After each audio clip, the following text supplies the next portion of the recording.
வணக்கம், welcome to Anga சமையல். நம்ம இன்னைக்கு செய்ய போற ரெசிபி என்னன்னா ஒரு சூப்பரான ரெசிபி வெந்தய களி. இது நிறைய மருத்துவ குணம் இருக்குங்க. உடம்பு சூட்டை தணிக்கும், உடம்ப குளிர்ச்சியாக்கும், வயிற்றுப்புண் வாய்ப்புண் இருந்தால் அதை சரி பண்ணும். நிறைய மருத்துவ குணம் கொண்ட இந்த வெந்தய களி நம்ம வீட்டிலே எப்படி செய்யலாங்கிறத பார்க்கலாம் வாங்க.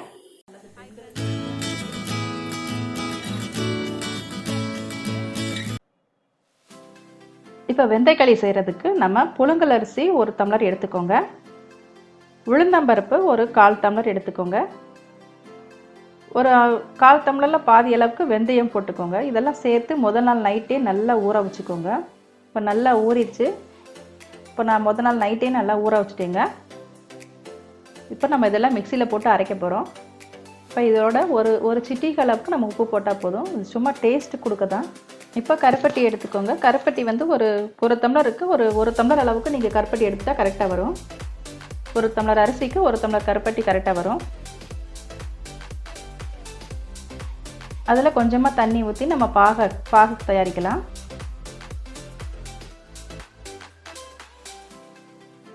ஸ்டவ் ஆன் பண்ணிவிட்டு பாத்திரத்தில் கருப்பட்டி நல்லா தட்டி போட்டுக்கோங்க. ஒரு 1/4 டம்ளர் தண்ணி ஊற்றினா போதும். நல்லா கருப்பட்டி கரையட்டும். இப்போ கருப்பட்டி நல்லா கரைஞ்சிருச்சுங்க. பாகு எடுத்துட்டோம். இந்த மாதிரி கருப்பட்டி கரைஞ்சிருச்சு. நல்லா பார்த்துக்கோங்க. நல்லா கருப்பட்டி நல்லா பாகு எடுத்தாச்சுங்க.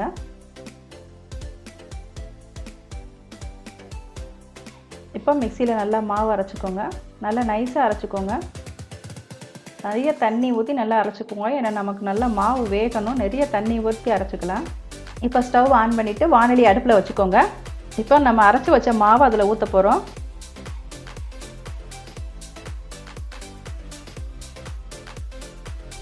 மாவை ஊற்றிட்டோம். இப்போ அது தேவையான அளவு இன்னும் தண்ணி ஊற்றிக்கலாம்.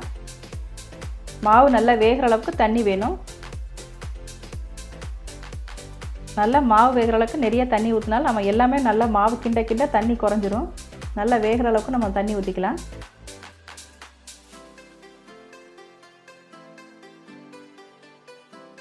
ஒரு 2 டம்ளர் தண்ணி கூட ஊற்றிக்கோங்க. 2-3 டம்ளர் தண்ணி ஊற்றி நல்லா வேக வச்சுக்கோங்க.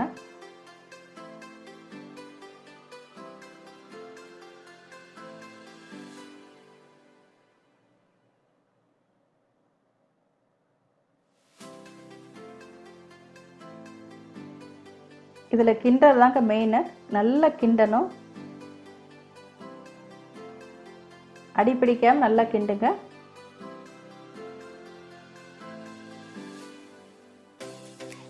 நல்லா இந்த மாதிரி கிளறிட்டு இருக்கணும்.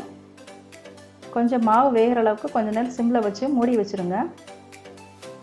அப்பப்போ நம்ம இதை கிண்டி விட்டுட்டே இருக்கணும். அடியில் கட்டி தட்டுறக்கூடாது. கட்டி தட்டினா அப்புறம் அந்த இடத்துல மட்டும் மாவு அப்படியே உருண்டையாக இருக்கும். அதனால் அப்பப்போ நல்லா கிளறி விட்டுக்கிட்டே இருங்க. நல்லா விடாமல் கிண்டிக்கிட்டே இருக்கணும்.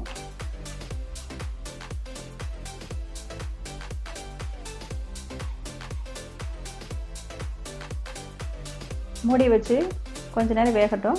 மறுபடியும் எடுத்துக்கோங்க. 2 நிமிஷம் கழித்து மறுபடியும் நல்லா கிளறி விட்டுட்டே இருங்க. இப்போ மாவு நல்லா வெந்து வந்துடுச்சு. இப்போ கருப்பட்டி பாகு நம்ம இதில் ஊற்றுறோம். கருப்பட்டி பாகு நல்லா வடிகட்டி ஊற்றிக்கோங்க.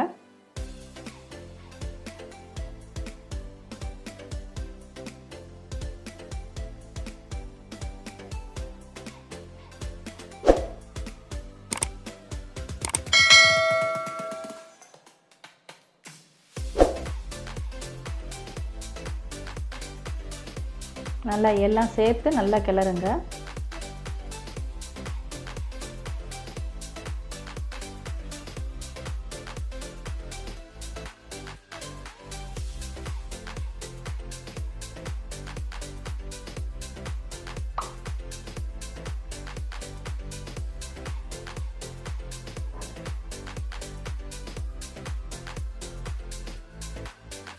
நல்லா உடம்புக்கு ரொம்ப நல்லதுங்க. அது சூட்டு உடம்பாக இருக்கிறவங்களுக்கு இந்த களி செஞ்சு கொடுத்தீங்கன்னா நல்ல உடம்பு குளிர்ச்சி தரும்.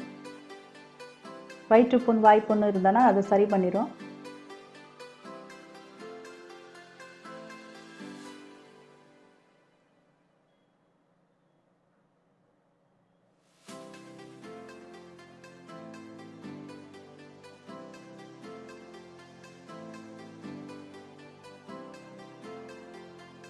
நல்லா எல்லாம் கிளறி ஆயிடுச்சுங்க, ரெடி ஆயிடுச்சு.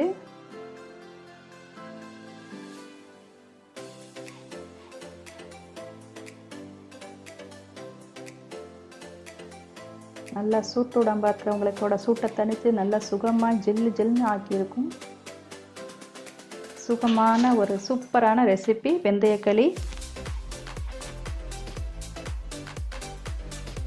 உடம்புக்கு நல்லா தெம்பு கொடுக்குங்க. இதை சாப்பிட்டிங்கன்னா நல்லா உடம்புக்கு தெம்பாக இருக்கும்.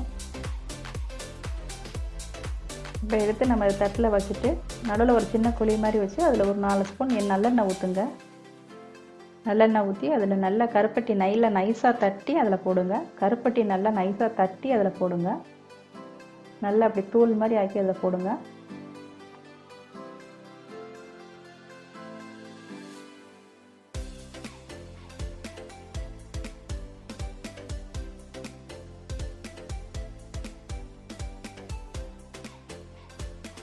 நல்லெண்ணெய் உடம்புக்கு ரொம்ப குளிர்ச்சியை தரும்.